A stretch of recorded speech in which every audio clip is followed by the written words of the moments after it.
I'm Tracy Sinclair. I'm the executive producer for our connected television section here at Alaska's News Source. And midday on Wednesday, Alaska's Governor Mike Dunleavy held a press conference. It was wide-ranging in topics from education and teacher retention to oil and gas development. It was interesting and sometimes contentious, and we thought you should have the opportunity to see it in its entirety. So here's the press conference from Wednesday afternoon with Governor Mike Dunleavy. The country are trying to figure out ways to get more teachers. We're also introducing an apprentice program that would help get paraprofessionals geared up. We're, and have been for some time, involved in professional housing. Most people don't realize this because I do a bad job at tooting one's horn, but 2001, when I was in the Northwest Arctic, we helped start what is today the professional teaching a housing program with AHFC and our federal delegation. So we're trying to march through what are the issues that we could fix or help with to retain and recruit teachers. And what we want to be able to do is for 3 years study whether a significant amount of money will make a difference.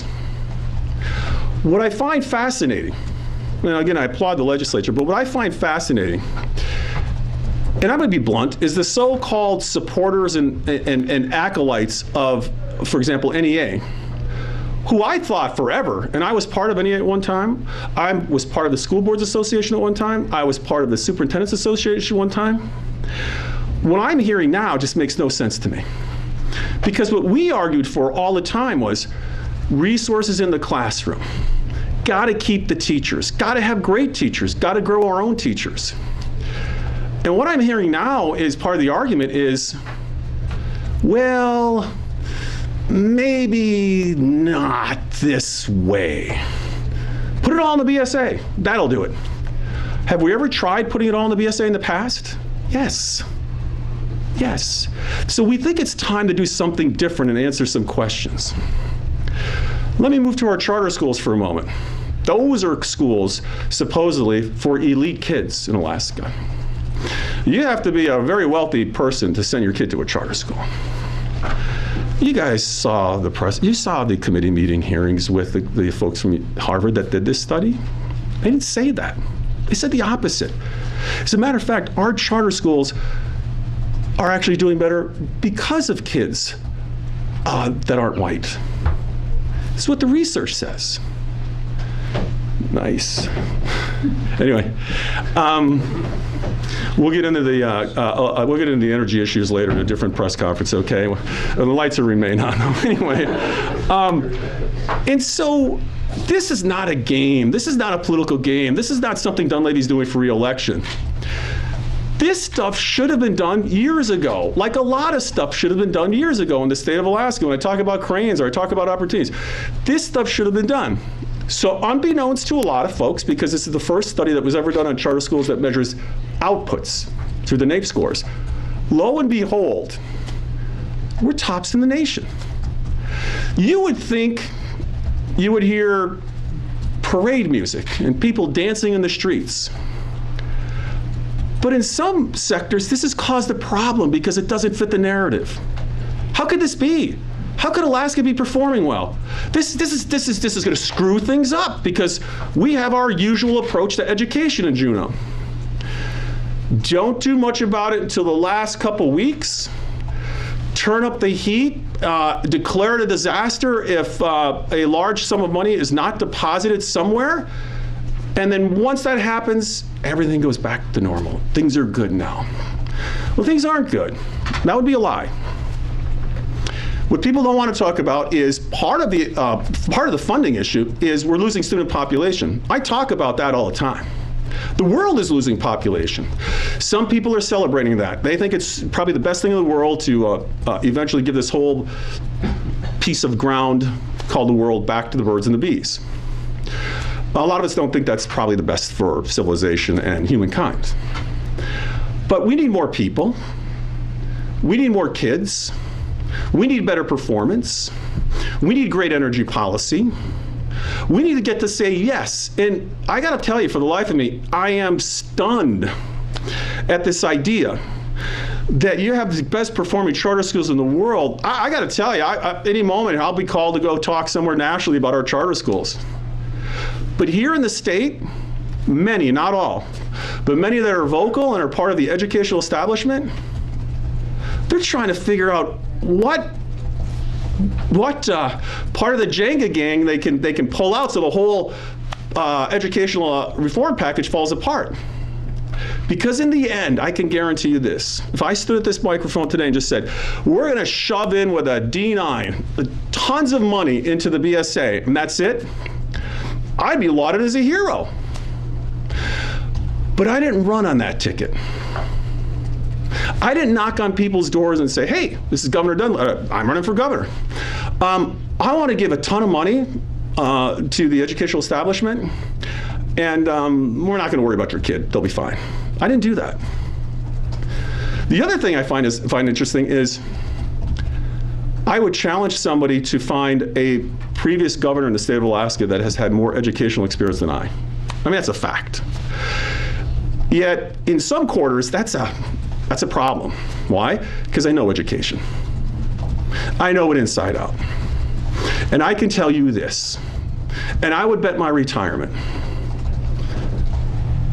if you just put money in the BSA, there'll be no change in performance. Because we've done that year after year. Does that mean that schools and school districts don't need money? They do, and we're putting money in the BSA. But why don't we target it to the problems we know we have? Classroom teachers and retaining them. What's wrong with that idea? We measured for 3 years and let's see what happens. No, people don't want to do that. That's a bad idea. Why? I don't know, maybe it'll work. Maybe that's the bad idea. Charter schools, we can't do that. There are wait lists for charter schools.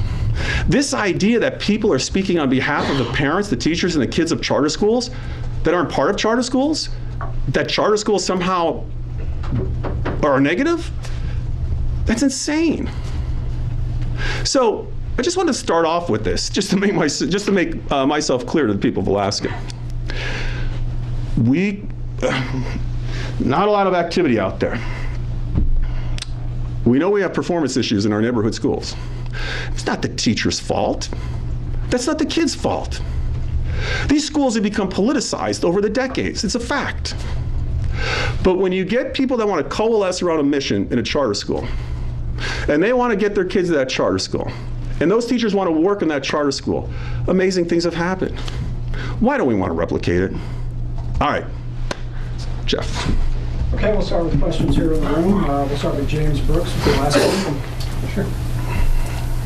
Governor, during the State of the State, you mentioned the electrical transmission program that AEA is working on. Yeah. Some of the legislators have talked about a general obligation bond for that. Are you working on any general obligation bond? We're running scenarios, but there's no commitment to a GO bond. We want to see what some scenarios are. We're looking at any and all tools that may be available to us to be able to put Alaska on an energy track that's going to be reliable, secure, and hopefully as cheap as possible for customers. But we're running scenarios. And just to follow up briefly, do you expect those scenarios to be done in time for action this session, or would this? Yeah, I hope so. That's the plan. Yeah, hopefully soon. Mm-hmm. Okay, now we'll go to Claire Strumpel with the Alaska Beacon. Thank you. Governor, I have a question about efforts to reduce taxes or royalties to increase exploration and production, and I'm curious how this addresses the problem of a small, isolated market. Yeah, that's very good. So we can't wield in our power. That's one of our problems. We've been riding the gas horse in Cook Inlet for some time. You know, when that field first opened up, oil was certainly the lucrative product, and gas was in the way. And they figured out ways to monetize gas. We used to heat a lot with coal in Alaska previous to that. But what's happened over time is that gas has been used up. It was used in a fertilizer plant and the LNG export. But there's still pockets of gas, just like at Prudhoe Bay, Capart, big pools, but now we're finding other pools, Pica, Willow, etc. So there's gas there, but sometimes the economics aren't there for small producers, and there's small leaseholders now in the inlet. And so what we want to be able to do is come up with a way that monetizes the gas that works for them but works for us as well, in order for us to get more gas out of that. I also talked about the fact that we're going to need storage as well. You saw a presentation by NSTAR the other day. They built storage back in somewhere around 2010, 2011, because we could see this coming. And so we're going to look at incentivizing some more gas, but also being able to store it, especially in the summer months. Bank it in the summer months, because we just saw what happened when it gets real cold. So if we can bank that gas, and in the summer, whether people are turning on their thermostats because you don't need the heat as much in the summer, and their lights don't need to be on as much because of the summer, and if we have another energy mix at play, whether it's wind, solar, and other energy, we probably can buy some decent time. But I will say this is important.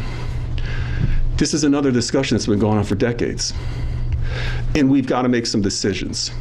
And under my administration, my goal before I get out of office is to make sure that Alaska is independent, energy independent and secure in state, and that our educational system is responding to the needs of our kids and our teachers. I'm going to work overtime on a handful of issues, and that's one of them. Okay, let's go to Haley Lehman with the Fairbanks Daily News Miner. Good afternoon. In the State of the State, you spoke about how public safety is one of your top priorities and how you've increased funding for Alaska State Troopers and VPSOs.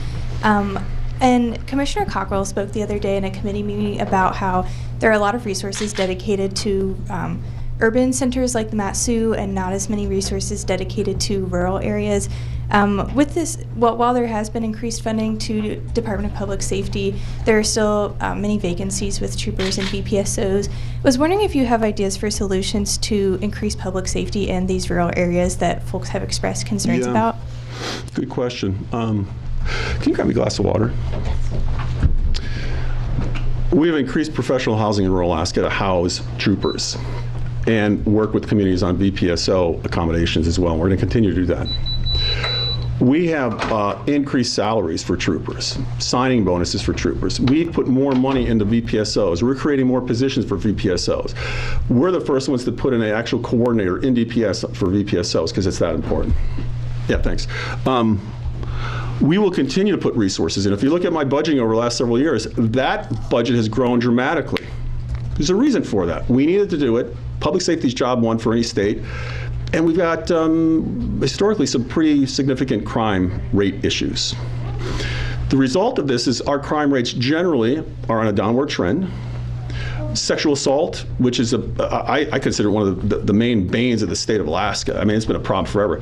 It's on a downward trend. But the thing is, you can't take your foot off the gas pedal. So we're adding MMIP investigators. We're adding sexual assault and children crime investigators. We're going to keep pounding at this problem as long as I'm in office as well. We also have a bill in on fentanyl that would charge dealers in the case of a death for second-degree murder.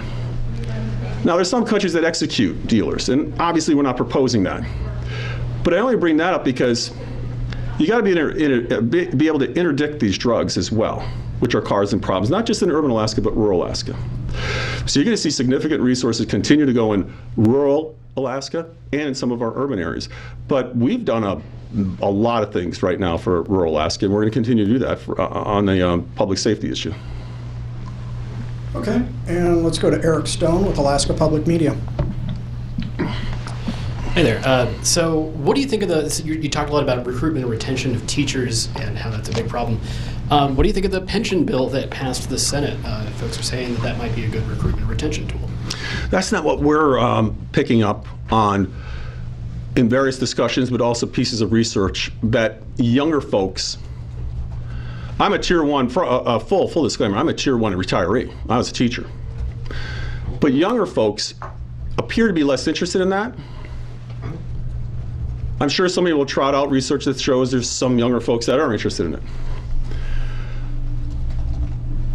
But I could tell you this, that if you are a new teacher and you have student loans and you have car debt and you come to Alaska, and if our bill is this bill is passed with $5,000, $10,000, and $15,000, you're going to be able to pay off your student loans or make a big dent in them. You're going to help make some car payments. And so those immediate needs for a lot of folks, including young folks, incredibly important to be able to put a down payment on a house. So I would say that this issue that we're talking about in terms of recruitment and retention will have a much larger impact on teachers. And the money we put into troopers will have a large impact. we're having problems all over the country in recruiting teachers, law enforcement professionals.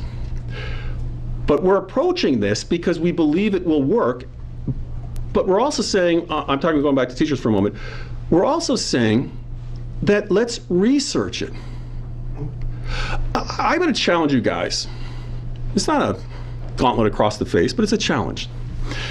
Ask the people that oppose the elements of this bill, what's their answer for performance, and what's their answer to recruit and retain? And do me a favor, don't fall for the gobbledygook or the doublespeak. Ask specific questions, nail them down. How would you propose doing the same thing year after year after year after year will get us to different outcomes?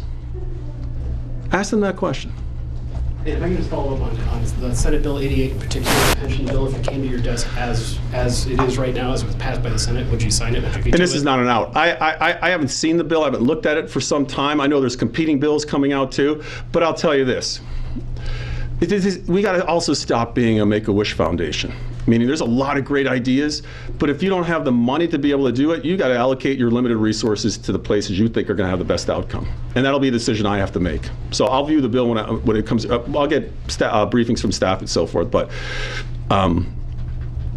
we'll take a look at it when it gets close to my desk. Okay, and up next is Mark Sabatini with the Juneau Empire. Governor, about your executive orders, which are now undergoing some scrutiny in the Senate and beginning in the House. So far, the justification on the orders and statements to your office essentially come down to their being issued to improve the efficiency of government. And since I'm a Juneau newspaper, I'll use the Marine Highway Operations Board as an example, but it could obviously apply to many of these orders. Specifically, other than the fact it gives you the power to appoint an all-new board on July 1st, how does giving you all that power, taking power away from other people with appointments on that board, how does that result in an improvement in efficiency? It's streamlined. It's going to be streamlined. Not tell you what to do at night, but oftentimes I read the history of the Constitution and the actual framers and their statements in there. They had a real concern about the sprawl and growth of government. Not the legislative side, but the legislature, they had experience with the territorial legislature, putting growth and sprawl on the executive. We have 137 boards and commissions. It's not shrinking, it's growing.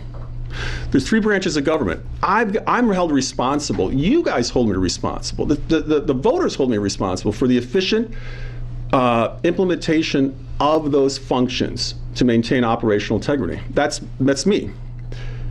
But if we come across where we believe there are boards that need to be changed or merged or somehow altered in order to get a better outcome, we're going to do it. We believe that having another layer, a pseudo-executive, because there's only 3 branches, another layer, makes it more difficult to get better outcomes in that issue. You guys having your own press conference or what? No, I'm just telling that a very quick follow-up. What flaw is there in having the House and Senate appoint 2 members of the Marine Highway Operations Board? Because if they're at odds with the DOT commissioner or the executive, if they want to go one direction or another, we may not be able to fix the problems with the Marine Highway system. That's the answer, Mark. The framers of the Constitution wanted a very strong executive, and in many cases for that reason. They wanted decisions made and things executed. I believe if they were awake today, they were with us today, they'd be somewhat shocked at the lack of problems that have been solved in this state over the decades. And so we're trying to solve issues. Are there some people that aren't going to like it? Of course. There's some people that aren't going to like paying teachers more. They're doing other things. That's been the story of Alaska. That's my answer, Mark. Okay. And Jeff Lanfield. Hello, Governor. Hi, that Jeff. slick back hairstyle there. What's that? Like that slick back hairstyle. Your hair, Thank I you, like your Jeff. hairstyle. Thank you. I wanted to ask you about the permanent fund dividend. I had heard from several Alaskans who were having issues getting their PFDs determined, so I put in a request with the Department of Revenue, and for 2023, the current backlog is almost $24,000, which is 3.5% or $31 million, and It's about 1,200 for the 2022, but I asked people at revenue who had been there for a while and former people, and they said that's a pretty exorbitant number. So I'm curious why there's a 24,000 backlog on undetermined. Yeah, not trying to dodge it, but I'll get back to you on that. I mean, I'm just saying that's something that I had not heard in some time, so I want to follow up on it, and I'll get you an answer. That's my promise. Okay. And now Becky Bohr with the Associated Press. Hi, Governor. What we've heard from teachers and school administrators and other advocates are that you can't look at classrooms in isolation, that there's support staff that are needed, there's insurance, there's energy, there's other things. And the fights over education money make it hard to plan, and that feeds into recruiting and other issues.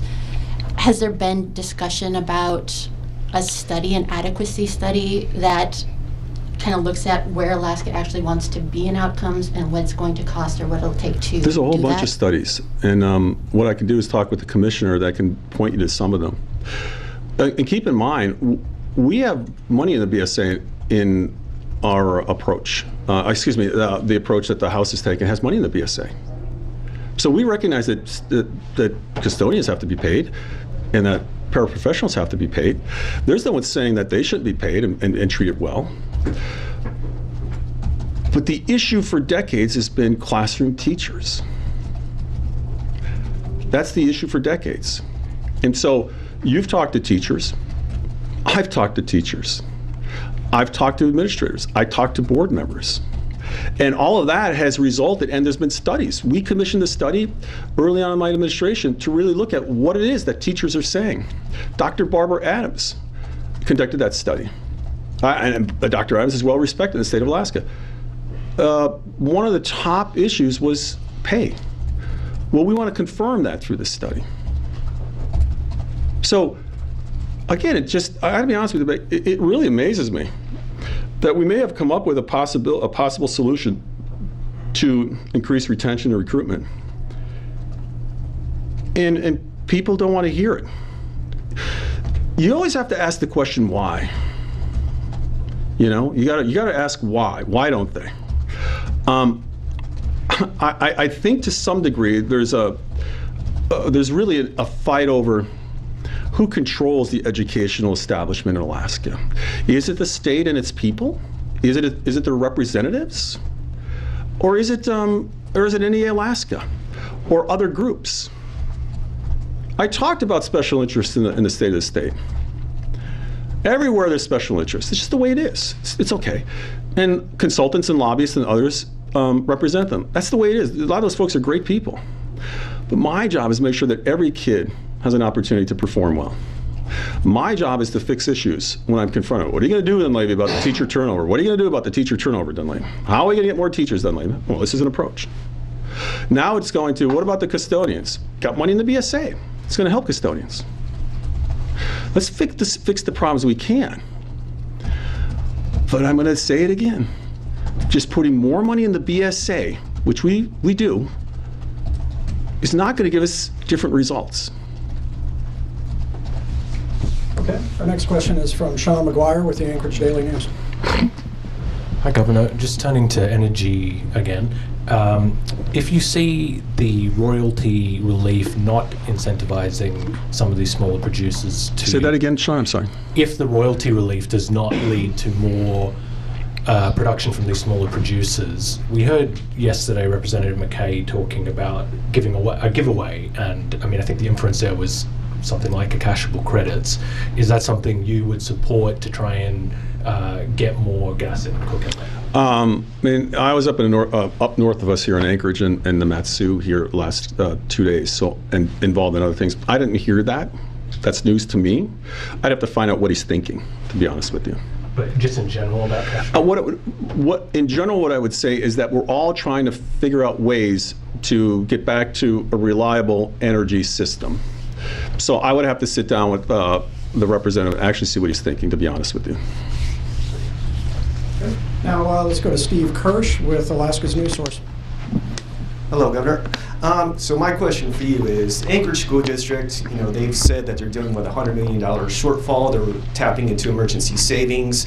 And, recently there was a joint House and Senate Education Committee meeting, people wearing pins, $1,400 BSA. So this is kind of a two-part question. One, can you say at this point what you would be comfortable with the BSA being set at with 300? Is there a range that you're looking at? And number two, those schools that just don't have faith in this comprehensive education package, that want that BSA increase and are dealing with these shortfalls, can you say at this time, do you guys feel like this is just poor fiscal management by some school districts not managing their budget, working within their means? Well, certainly there's some school districts that aren't managing their budget. There's one here in town. Excuse me, let me rephrase that. There are certainly school districts, one here in town, that have had problems managing their budget. I used to manage budgets as a superintendent and as a school board president. I feel for the people here in Juneau, to be perfectly honest with you, and I'm not kicking Juneau when it's down. We're helping it. DED, our commissioner, is helping Juneau.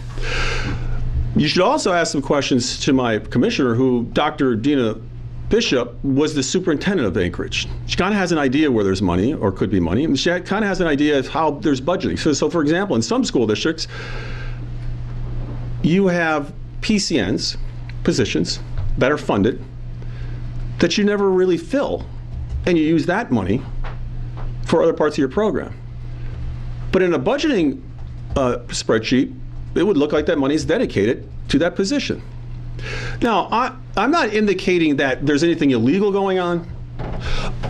I think everything is being accounted for following statutes.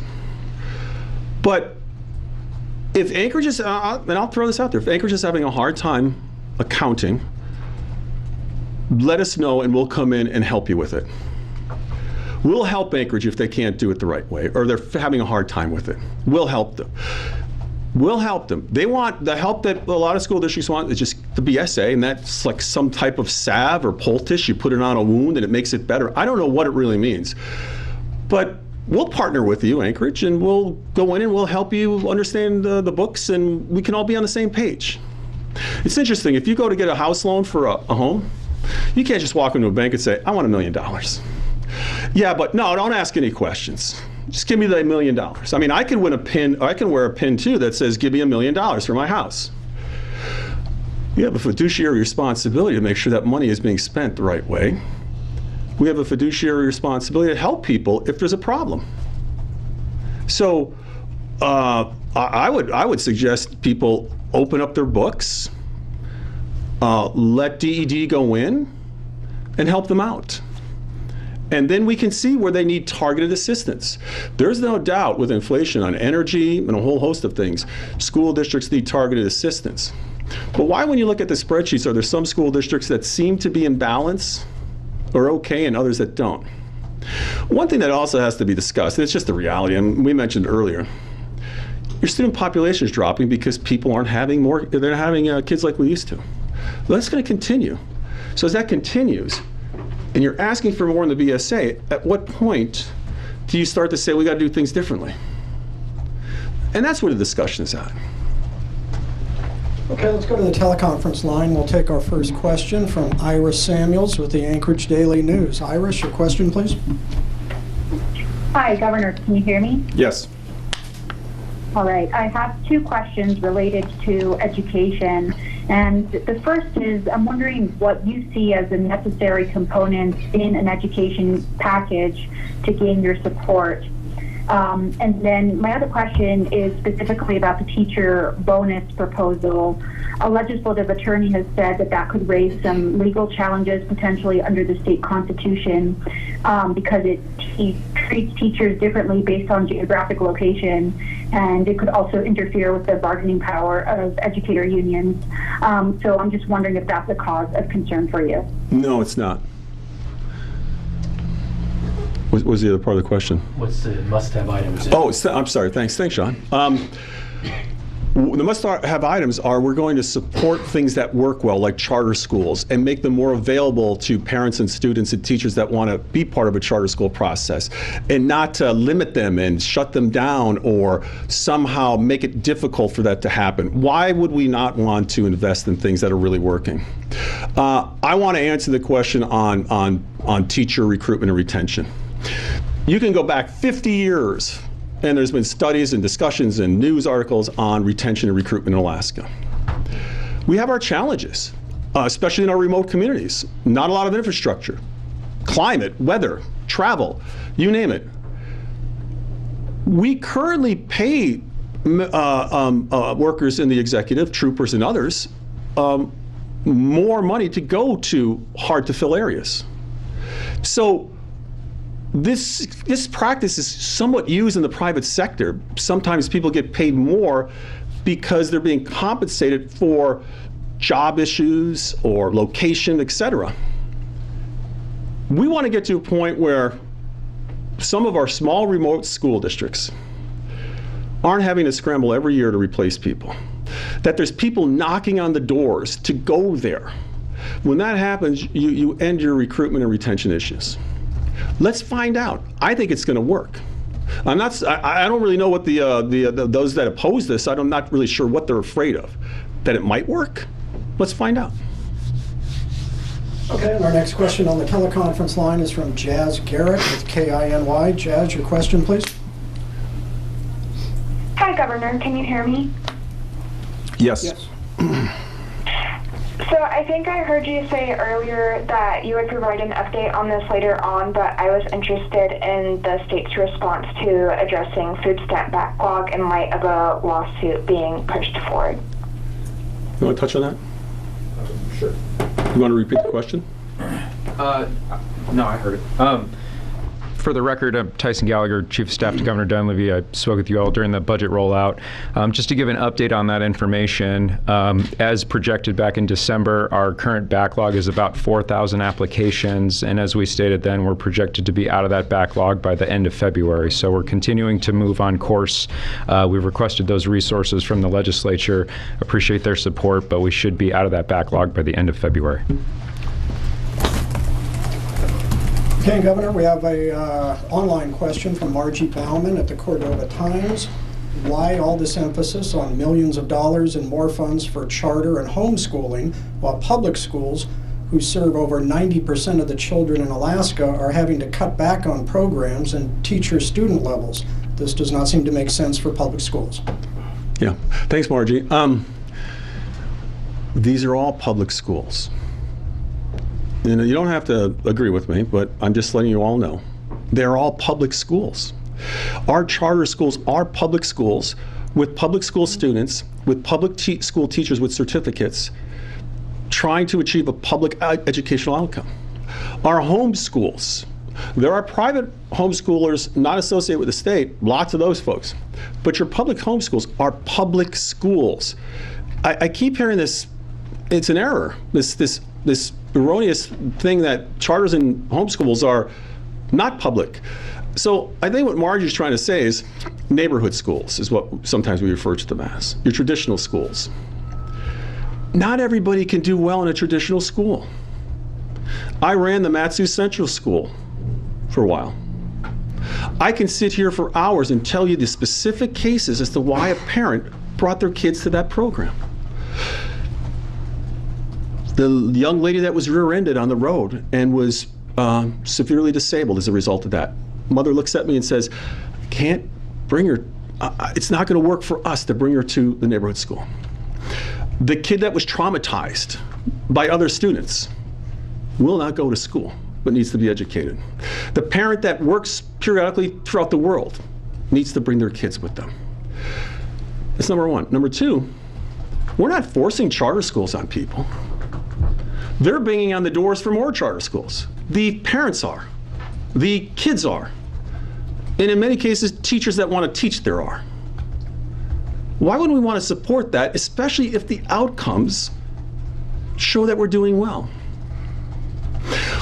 My hope is that all of our schools are performing well. But right now, what are we asking in the charter schools? To allow the state to agree to a charter if the school district doesn't want to do it. I think that will allow us to expand charter schools. I think that will allow us to expand potentially existing charter schools so there is no more wait list. But the charter schools are performing fabulously according to this study, and it's doing really well for our minority kids. Our minority kids are doing well in charter schools. This is some of the equity discussions you hear all the time. We got to help those underserved kids. We got to help those kids that, they got 2 strikes against them. Our charter school scores actually go up when you include them in the mix. Why this cause for celebration? So we're going to fund our neighborhood schools. Nobody said we're not going to fund our neighborhood schools. But we need to build upon what's really working and what is research has shown is working for a cross-section of our kids. I keep looking at you guys, but you guys didn't answer the question. Sorry. Okay, let's go back to the room for some questions. We have some time left. James Brooks with the Alaska Beacon. Governor, switching topics here. This week, legislators have been briefed about a pending federal National Guard deployment down south. What are your thoughts about using your authority to deploy the National Guard down south to Texas at the request of Governor Abbott? So, when President Trump was in, he requested of the states assistance on the border with National Guard troops. We sent them down. The federal government paid for that as part of their responsibility with the National Guard. I've made it clear that I support, and I think most Americans support, the battle that Governor Abbott has on his hands with regard to open borders, unlimited rushes across our boundary, and dispersing throughout our country individuals that we're not sure in some cases whether those folks are bad actors or not. Now, before somebody prints something and before I see a headline, I would imagine everybody in this room are descendants of immigrants. I think we need more people. I think we need more immigrants. And I've always said, build a strong wall with many doors, many ways to get into this country. So getting back to Texas, they're being overrun by human beings in many cases that are desperate for work, et cetera, et cetera. And that seemed to work fine for some parts of the country and some politicians until they were dropped off at Nantucket, dropped off in New York City, dropped off in Chicago, dropped off in San Francisco. It didn't work so well at that point. So my answer is, for me to send the Guard down will cost us about, according to my General Sachs, about $1 million a month for 100 folks. We'll test the waters with the legislature to see if they're willing to fund that. And I wouldn't mind helping Texas with their issue on the border. We wouldn't have to. There's ways to solve this issue too. But Texas is being overrun. Well, how does that impact Alaska? We're interdicting fentanyl almost on a daily basis up here. We're not immune to what happens on the border. Thank goodness we don't have much of a border issue up here with our adjacent neighbors. But nonetheless, that issue, if allowed to continue unfettered for a period of time, you're already hearing mayors in New York saying it's going to kill us. Chicago, we can't handle it. Denver, it's out of control.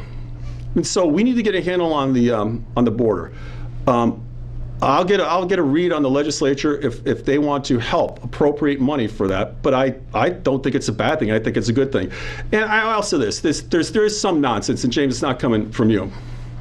There's some nonsense that by doing that you're setting up a new Confederate army against the Union, or you're setting up a flashpoint between Americans. That's not the case, and that's not something I would want. And I know Governor Abbott. That's not what he wants.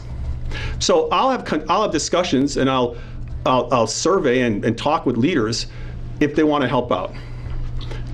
And just briefly to follow up, do you think is this a request you would put in the supplemental budget, or some other way officially to the legislature? I'm going to have to talk with my OMB folks to find out what legal avenues there are for us to assist them if that's the case. Yeah. Okay, let's go to Claire Strimple with the Alaska Beacon. Thank you.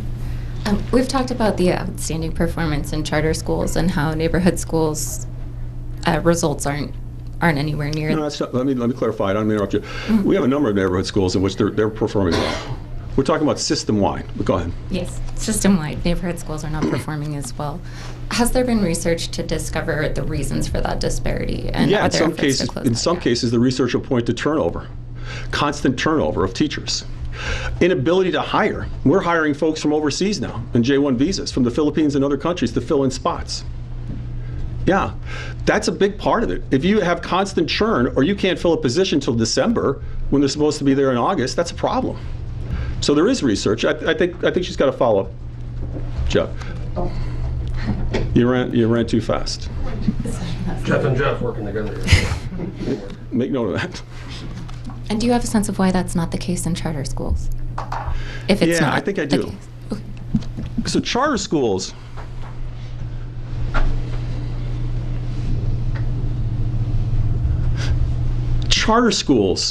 have a much more narrow focus. And as a result, it appeals to a cross-section, or a section of, I should say, of society in Alaska. Whether it's a Waldorf approach, whether it's a science STEM-based approach, people want to coalesce around that. And so you're going to get less turnover there because there's more alignment as to what people want.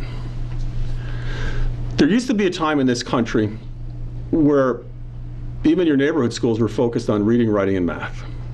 They were focused on what they used to call VOTEC. They were focused on skill and knowledge base approaches. And more of it, that's not being emphasized as much. That's why we passed the reading bill. And I'm going to give a shout out. That was a bipartisan move on the part of a number of senators that are currently here, a number of House members. Former Senator Tom Begich, who's on the opposite side of the political spectrum of myself, we both agreed we need to do more for reading. And so charter schools are a more focused approach. Home schools, similar. I really think we got to get back, and I think this will start the discussion really in earnest. What is it you want all of our schools to do? Because it should be reading, writing, and math at the top, as opposed to just equity, just historically underserved people. Historically underserved people are blowing the lid off of our charter school scores. That's a route to help underserved people. So public schools, in my opinion, have been really damaged by politics. Yeah, and I'm a politician. But since they're public, everyone gets a say. And there's constant competing groups. And there's constant pulling and yanking back and forth. I can tell you this. One thing I have in common with all teachers is when we were thinking about what we want to do, and we were 18 and 19 or 17, and we wanted to go into teaching, it was to help kids. It wasn't to protest against the Second Amendment. It wasn't to change America because it's terrible. It was to help kids, help them learn how to read, help them with math, help them with science. That's what it was all about. And I talk with teachers all the time. And one of the reasons they're getting out of the profession is they can't make sense of it anymore. There's all these competing interests. So that's another lesson to draw from charter schools, to be perfectly honest with you, is if you focus more on certain things, especially math, science, reading. It could be done through some of our charter schools through language, different Spanish immersion, approaches to how you learn reading, writing, and math. You're going to get better results. Okay. Jeff Lanfield has another question. Governor, I just wanted to ask about the broadband access grant, the bill, the SB 140, which was originally for that, and it got loaded up with all the stuff in the House. The E-rate program requires applications to be submitted by the end of the month, so I'm wondering if you support any kind of, a lot of the telecoms stand to make, you know, more money from this and getting the reimbursement from the federal government from 25 megabits to 100.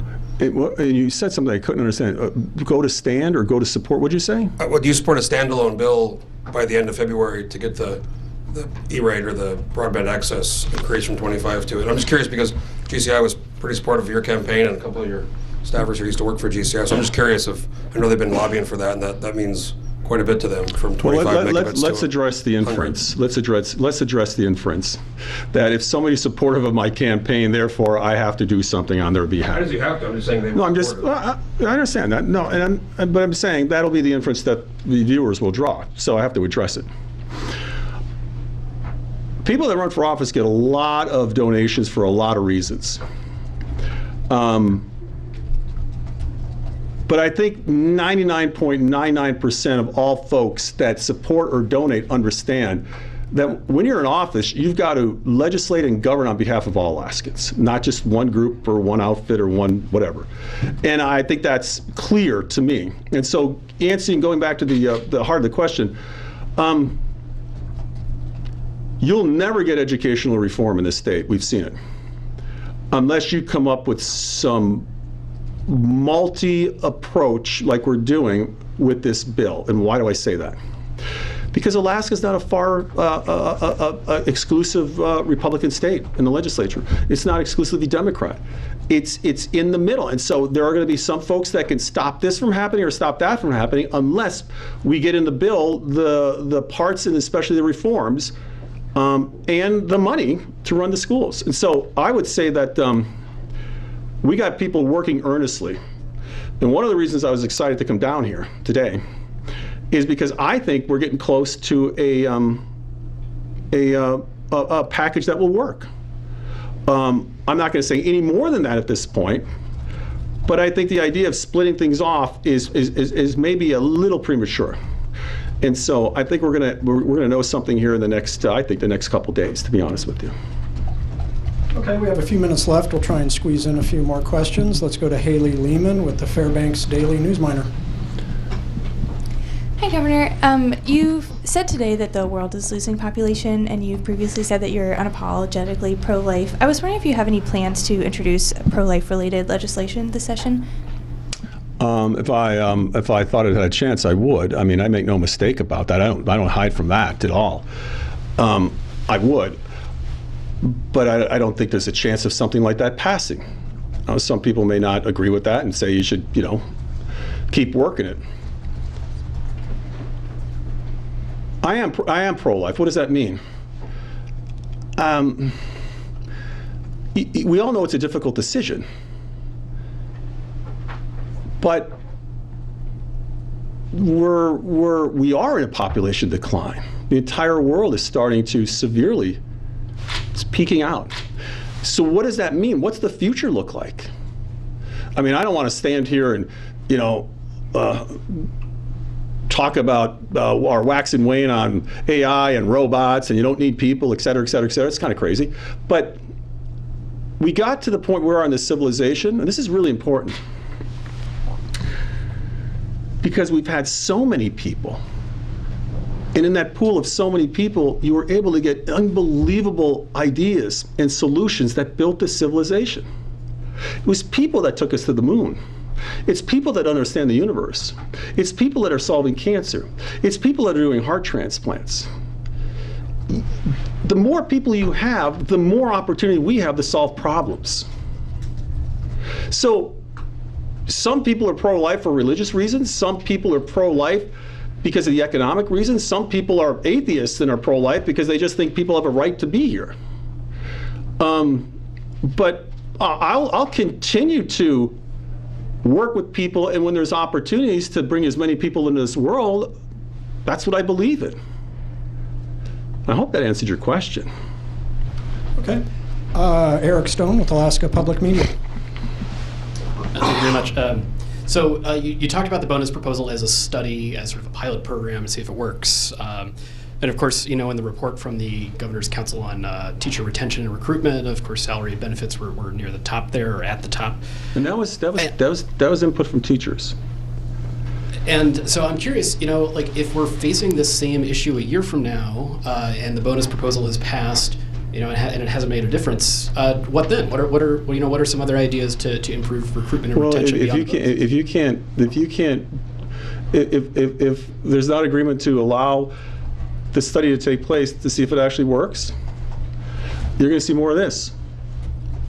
South to South Dakota, south to Texas, south to Florida. Those people need walls because there's so many people coming in from the rest of the country. I'd love to have that problem. But part of it is, I said it in the State of the State. An idea is floated that could solve issues, bam, shot out of the air. Whether it's an educational issue, whether it's an energy issue, whether it's an investment issue for folks from the outside. We've become really, really good in Alaska at shooting down opportunity. So if this doesn't pass this year, you're going to have people vote on their own. There'll be parents that will either leave or send more kids to homeschool or send more kids to charter schools. I think that'll be a terrible thing for our neighborhood schools. I really believe we could, our neighborhood schools, and there are many that are good and great, but generally I think that system can be improved. But you're not going to get there by just saying, okay, got it, got the message. Here's a check for $1.2 billion. Go spend it any way you want. Account for it any way you want. We don't even care about your accounting. Just do whatever you want with it. And then we're going to come back and wonder, why are we performing better? Why are we still losing teachers? We've been through this. It's not, the future's already happened in the past. It's going to happen again if nothing changes. Sorry, if I could just follow up on that. I was asking more about like if the bonuses pass and they become law, and then we don't see improvements in recruitment and retention, what else should we try next? Well, then we go back to, we work simultaneously and we go back to what the teachers have said in some of these studies. Whether it's management issues, whether it's just too difficult for some to want to go to certain parts of Alaska because of the lack of infrastructure. We're going to have to go down that list. I believe the research will show that will incentivize people to stay and come. It's happening all over the country. Legislators, as we speak right now, and governors are talking about more resources for teachers. It's happening right now as we speak. So I'm confident the research will show that it actually does work. Okay, and we have time for one last brief question from Sean at the Anchorage Daily News. Governor, you've spoken at length about homeschools, charter schools. One of the criticisms of your policy proposal is that it will diminish local control, that this is basically a backdoor into vouchers. That's ridiculous. Not you. That question is ridiculous. We've been through, I introduced vouchers. We have a Blaine Amendment. I'm not introducing vouchers. Okay, there's going to be some people that anything Dunleavy does is for nefarious reasons, okay? How do